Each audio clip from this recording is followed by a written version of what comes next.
las letras. Además, Vargas Llosa tuvo una gran vida social, política, defendió los derechos humanos en toda Latinoamérica, pueblos latinoamericanos que él amó y que él dedicó parte de sus grandes obras. El Nobel de Literatura pasó a defender las luchas armadas a cargo contra los regímenes dictatoriales que existieron en nuestra América. Y precisamente en estos días, y este hombre que está recordado también fue declarado dominicano, ¿no? Por el Estado dominicano, por el gobierno dominicano, y esto nos ha llenado a todo de emoción.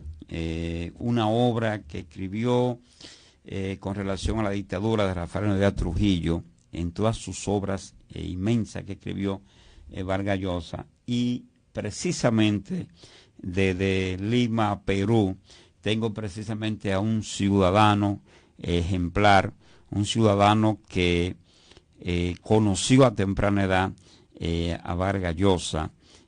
Aquí tengo parte de una semblanza que nos publica Sergio Alejandro Lira, que lo tenemos desde Perú, quien es abogado, artista, educador, un intelectual, un hombre amante de todo lo noble, de la belleza, de la poesía, de la arquitectura, de los ecosistemas, de cosas nobles, un hombre que es filantrópico y que dedica también su vida al servicio, y un seguidor de Vargas Llosa. Para mí es un inmensísimo honor tener en vivo desde Lima, Perú, a una persona extraordinaria, Sergio Alejandro Lira. Muy buena noche, Sergio.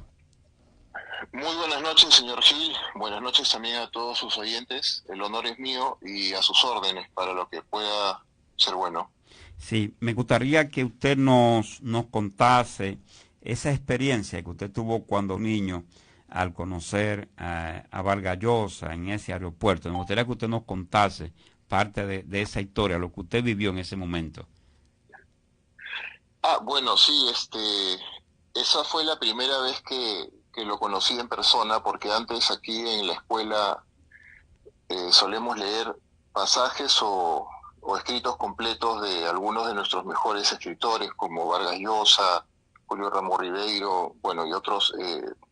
Entonces lo conocía ya por haber leído parte de su obra, y de pronto lo veo en el aeropuerto. Tenía yo un libro suyo que estaba leyendo en la mano, y me, de pronto se me hizo importante acercarme al que había escrito esto que estaba yo leyendo, y se lo comenté y le hice algunas preguntas sobre la obra.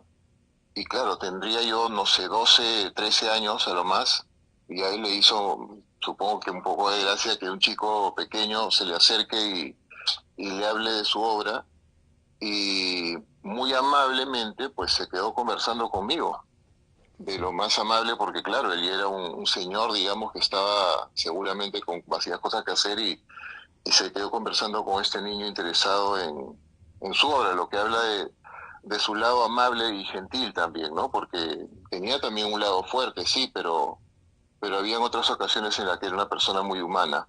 Eso a mí me gustó mucho. Esa vez ya conversando con él, yo le dije, bueno, disculpe, me tengo que ir, y porque estaban esperando mis padres en la sala de embarque, me parece. Yo me había escapado un poco al ver al escritor que reconocí por los libros que leía, y me pidió el libro que yo tenía para autografiármelo, y esa fue también la primera vez que un escritor me autografió algo, ¿no? Fue Sí, algo que recordé muy especialmente también. Esa fue mi primera experiencia con Mario Vargas Llosa, que fue una suerte también. sí, sí, un privilegio, ¿no? Eh, Ujú. una pregunta, me gustaría enfocar, como peruano que eres, sé que eres, también conoce muchos países, pero en el caso de Perú, ¿cómo se siente Perú con la figura de Vargas Llosa? ¿Cómo lo perciben los peruanos? Yo creo que indudablemente para todo peruano es un orgullo el que haya llegado a recibir premios tan importantes como el Nobel en literatura y a ser reconocido uno de los miembros de la Academia Francesa, el que otros países como República Dominicana también le haya dado el reconocimiento, incluso de la nacionalidad, no es gratuito, eso es algo que solamente reciben personas que realmente llegan a un nivel de ser muy importantes para la cultura más que latinoamericana, diría yo, universal. Entonces, este nivel que él llegó a tener, que él tuvo, esto que él era, esta persona que él llegó a ser, nos duele a todos que haya partido. Pero bueno, creo que ha dejado bastante, ese es ese es un poco de la magia de la literatura, ha dejado bastante suyo a través de toda su obra. De alguna manera, a través de sus escritos, nosotros podemos todavía conversar con él y sentir cómo él sentía y ver cómo él veía las cosas. Exacto. Hay una obra de las tantas de Vargas Llosa que es La Fiesta del Chivo. La fiesta del Chivo, obra que él escribe, vino a República Dominicana, vivió un tiempo, duró un tiempo largo para poder escribir esa obra y cuenta una historia de Rafael Olivia Trujillo y el nombre del chivo es producto de una canción, de un merengue que se hace después de la muerte de Trujillo, que lo tenemos ahora. Aquí tenemos el merengue sonando en este momento. ¿Llegaste a leer la obra, La Fiesta del Chivo? Sí, sí, claro que sí. Sí, claro que sí. La tengo acá, estoy hablándoles desde mi biblioteca, así que en cualquier momento encuentro dónde está, pero sí, claro que le he leído. Sí, muy interesante. Sí, sí, cuéntame. Bueno, ahora mismo, mira, la obra viene. Vamos a subir el merengue para que lo escuche. Ahí puede el merengue. Oye.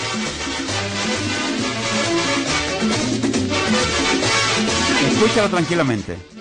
Mataron al chivo en la carretera, mataron al chivo en la carretera, déjenmelo ver, déjenmelo ver, déjenmelo ver, mataron al chivo y no me lo dejaron ver. El chivo, que le llaman La Fiesta del Chivo, ese merengue lo escriben y por el merengue, la Fiesta del Chivo, es que Vargas Llosa coloca el nombre a la obra de La Fiesta del Chivo. Así es. Sí. Una obra extraordinaria que relata ese proceso de la vida trujillista y la visita que hace la protagonista, que se llama Ucrania Cabral, que es hija de uno de los manos derechas de Trujillo y con la cual Trujillo abusa de la niña. Ahí viene la historia, lo que es el proceso de la dictadura de Trujillo y la niña cuando llega de visita a Santo Domingo después de 30 años, buscando confrontar ese pasado, de esa tristeza, de esa vida tan dura que ella tuvo con relación con el jefe, que es sumamente interesante. ¿Recuerda alguna otra obra que te haya impactado de Vargas Llosa? A mí personalmente me impactó luego vine a darme cuenta de varios motivos, una que se llama La Guerra del Fin del Mundo, y que habla de una transformación importante en una zona de la Amazonía.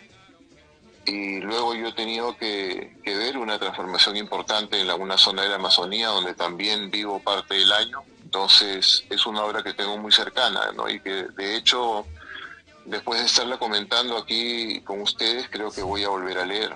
Wow. Esa fue de 1981, si no mal recuerdo. Sí. 1981. Ahí la escribió. Así es. Hay una obra de él que fue de las primeras, que fue La Ciudad de los Perros. Exacto. Esa es una de sus obras más famosas y bueno, para todos los peruanos me preguntaba don Rufino qué opinaban de la muerte de Vargas Llosa y le comenté que por el tema de su categoría casi como un inmortal en la literatura, usted sabe que los miembros de la Academia Francesa se denominan inmortales porque han llegado a cierta posición que ya tienen asegurada la memoria humana de sus nombres. Pero ese es un aspecto totalmente, creo yo, que todos respetan.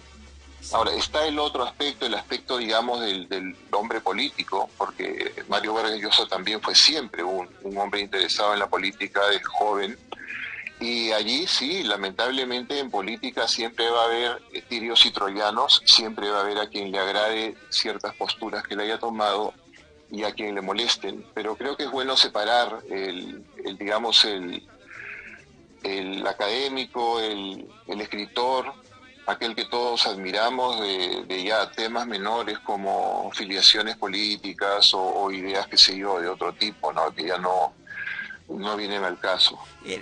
Aquí quiero tocar una parte contigo. Cuando Sí, claro. Vargas Llosa decide en 1990 candidatearse, ahí se enfrenta a Fujimori, si no mal recuerdo. Así es. Lucha que gana Fujimori. Fujimori le ganó por unos cuantos votos, creo. Sí, sí. En 1990. Pero aquí esa parte de esos ideales de Vargas Llosa, ese compromiso de alcanzar la justicia social en América Latina, y que él siempre lo manifestó en sus libros, ¿no crees tú que fue frustrante para él no poder alcanzar ser presidente del Perú? Sí, por supuesto, fue bastante frustrante para él y creo que todos nos dimos cuenta. Yo en ese momento ya había salido del colegio, estaba con muchos ánimos siguiendo en ese momento todo el tema de la política. Uno joven hace eso siempre y bueno, yo estuve apoyando al movimiento que se llamó Frente Democrático y que tenía como candidato a Mario Vargas Llosa. Exacto. Entonces esa fue la segunda oportunidad que nos encontramos, digamos, por cosas ya no literarias, sino por un tema de la política del momento. Sí. Y como yo en ese momento ya tenía cierto interés en las letras, me permitieron ser el redactor del Boletín de Noticias Internacionales del Movimiento. Entonces ahí tenía un poco más de proximidad con los que en ese momento eran digamos, los líderes del movimiento, como Mario Vargas Llosa, Ugarteche, Rafael Cruchaga. Entonces, bueno, esa fue una casi coincidencia, pero tuve un acercamiento de otro tipo y por eso sí recuerdo que fue muy frustrante, no solo para él. Todos, debo confesar, en ese momento pensamos que la victoria estaba asegurada. O sea, ya veíamos a Vargas Llosa como presidente, y fue una sorpresa que no ganara. O sea, no es que hubo un fraude, nada, sino que hubo un olvido de que podía de pronto cambiar la opinión de los votantes a último momento y decidieron votar por el otro candidato, que era un candidato que pensamos que era prácticamente desconocido. Exacto. Y que nadie iba a votar por él. Sí, ¿no? Aquí te interrumpo porque Alberto Fujimori se convirtió en un dictador y tuvo que ir al exilio Vargas Llosa, es decir, él prácticamente tuvo que exiliarse en España, recuerdo, es decir, que tuvo que huir de su país. Sí, en realidad Vargas Llosa se retira porque los 2 años anteriores a las elecciones fueron años de un manejo de la prensa muy, muy sucio contra todos los candidatos. Fue un tiempo que se habla de una prensa que se dedicó a demoler la imagen de todos los candidatos, a inventar patrañas, acusaciones, chismes. Entonces todos salieron perjudicados y todos salieron muy dolidos, y como comprenderá, uno de los que eran con mayor probabilidades salir presidente era Vargas Llosa, y entonces hubieron bastantes ataques contra él que no lo dejaron muy contento. Entonces cuando él ya no consigue ganar en las elecciones, se retira de Perú, pone un poco de distancia. Estaba personalmente, yo esa temporada lo tenía cercano y lo vi bastante fastidiado, ¿no? Bastante sorprendido y fastidiado. Y bueno, sí, se retira al exterior, ¿no? Luego por mucho tiempo. Ahora, a mí lo que me conmueve es que de alguna manera extraña, cuando él ha sentido el momento cercano, ha regresado a Perú. O sea, contra todo otro pronóstico, ¿no? Exacto. Pero quiero quedarme ahí en 1990, porque hay una parte que a mí personalmente me llamó la atención. Él, él creía en las luchas armadas en América Latina contra los dictadores que habían en ese entonces, todavía quedaban. Pero Así es. él dio un cambio del marxismo, que era donde él venía, su idea marxista, y da un cambio entonces a la derecha y pasa de Fidel a Margaret Thatcher. Sí, sí, eso fue un cambio radical. Es decir, pasa del marxismo, la creencia de la lucha con las armas, Así es. a la lucha, a la globalización, al capitalismo. Ese cambio, ¿ustedes lo percibieron? Bueno, yo históricamente, digamos, por lo que sé de él, porque, claro, él tenía la edad, exactamente la edad de mi padre. Mi padre nació el mismo año. Sí. Entonces, digamos que esa primera parte la conozco por lo que sé de su vida, pero no la viví, digamos, no la observé. No, sí sé que en sus primeros años Vargas Llosa era bastante afín a las ideas comunistas y que lo mantuvo por muchos años. Incluso estuvo de jurado, me parece, en algunos concursos desarrollados en Cuba. Estaba bastante contento de lo que se hacía con Fidel Castro, pero creo que en algún momento hubo algún contratiempo con un poeta o algo así en Cuba que tomaron preso o algo así, y ahí es cuando él se distancia o se decepciona. Exacto. Porque ve que se está transformando una vez más en un tema de poder y de dictadura, lo que en algún momento se tenía la ilusión de un sueño de bienestar para todos, ¿no? Exacto. Hubo algo con la madre del Che. Con la madre del Che en Cuba. No sé si el conflicto vino con esa mezcolanza que tú acabas de mencionar, más el tema de la madre del Che, que hizo, le da una distanciación con Fidel Castro, y ahí él se acerca entonces al capitalismo, que era lo contrario de lo que él planteaba antes. Pudo haber... Yo encuentro... Sí. Yo la única manera que yo tengo de entender estos cambios, digamos, Sí. ¿no? Que sí me pueden parecer un poco extraños también, como Sí. un cambio casi total de izquierda a derecha, es que en su vida estuvieron muy unidos el tema de la política y sus ideas con lo que le iba sucediendo a él en la vida, ¿no? Con un crecimiento personal o con un desarrollo personal. Y de alguna manera estos temas, como bien menciona, que tal vez tuvo con la madre del Che o con observar otros temas en esa época, lo distanciaron al mismo tiempo personalmente, pero también ideológicamente. Y de pronto estuvo observando otros procesos y en el paso del tiempo decidió que encontraba una mayor posibilidad de libertad o de independencia de pronto en alguna postura más liberal, que me parece que es cuando yo ya lo conozco, ¿no? Cuando él está en este movimiento de corte un poco más liberal o incluso Sí. de derecha, ¿no? Exacto. Entonces, ahora, luego el presidente que ganó, que fue Alberto Fujimori, tomó las medidas que se habían planteado por el equipo de Vargas Llosa, o sea, porque eran las medidas prácticamente de manual para el problema que teníamos de hiperinflación, de falta de estabilidad, Exacto, etcétera, exacto. en los 90. Entonces, sí, perdón que te interrumpa.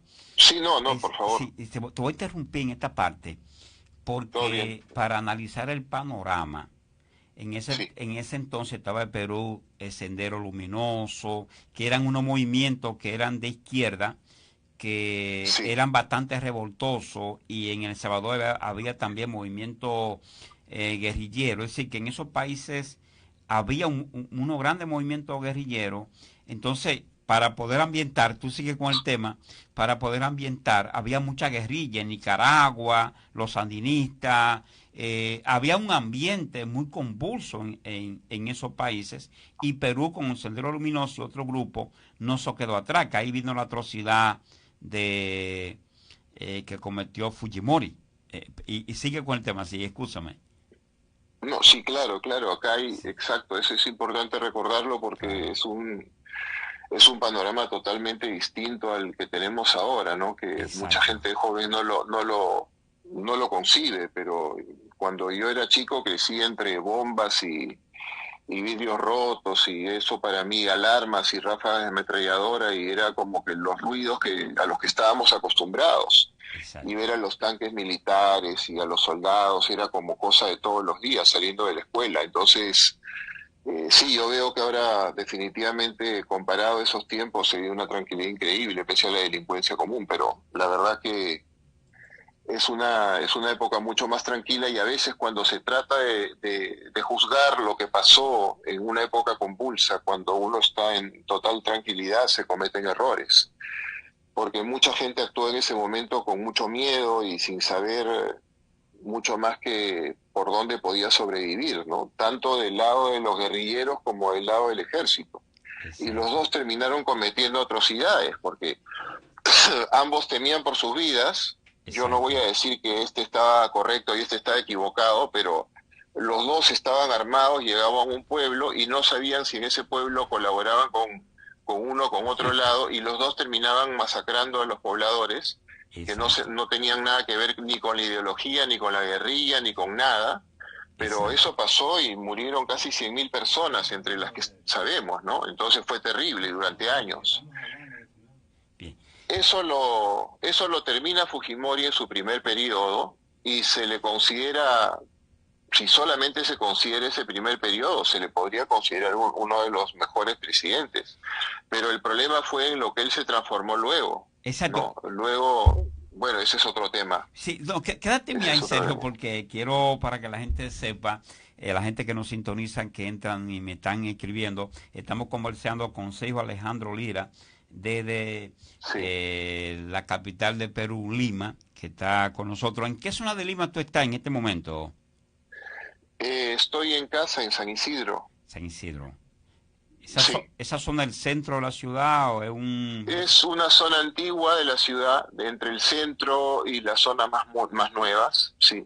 Cerca Exacto. al mar, estoy a unas 8 o 10 cuadras del mar. Wow. Está Dilma Boluarte ahora como presidenta Así del es. Perú, y vimos la manifestación que ella hizo recientemente con la muerte de nuestro Vargas Llosa. A propósito, para ambientar a la gente, volvemos al tema que te interrumpí. El, Ese movimiento que habían, todavía estaban las luchas de la izquierda, ¿no? Que Así es. estaba muy arraigada en Centroamérica, Suramérica, donde ustedes están en el Cono Sur, por ahí. Ujú. Todavía estaba reciente el asesinato de Allende, Pinochet estaba en el poder, que inclusive hay una frase de Vargas Llosa que dice, ni Fidel ni Pinochet, que fue una de sus frases que acuñó en ese Claro, entonces. claro, Entonces, claro. ese movimiento, y veo que tú eres bastante joven es impresionante cómo tú dominas estos temas, porque porque son temas ya para gente como de la edad mía, no sé, entonces tú eres bastante joven y veo que tiene un dominio increíble de esos temas. Entonces, cuando el Fujimori se pone mano dura, como decimos, o arma la Ujú. dictadura, tomó idea de Vargas Llosa sobre las transformaciones. Vargas Llosa decía que Perú podía ser convertido en una pequeña Suiza. Fue uno de los discursos que más él acuñó. Así es. Entonces, ¿por qué tuvo que utilizar la mano dura Fujimori? ¿Fue obligado a hacerlo por el grupo de Sendero Luminoso y los grupos terroristas que habían ahí? ¿Era necesario hacerlo? No, yo creo que ha hecho bien señor Gil cuando Sí, menciona que ahora tenemos a la presidenta Dina Boluarte, porque el proceso por el que llegó al gobierno Dina Boluarte o el presidente Pedro Castillo, Exacto. fue, como lo ha dicho su propia gente,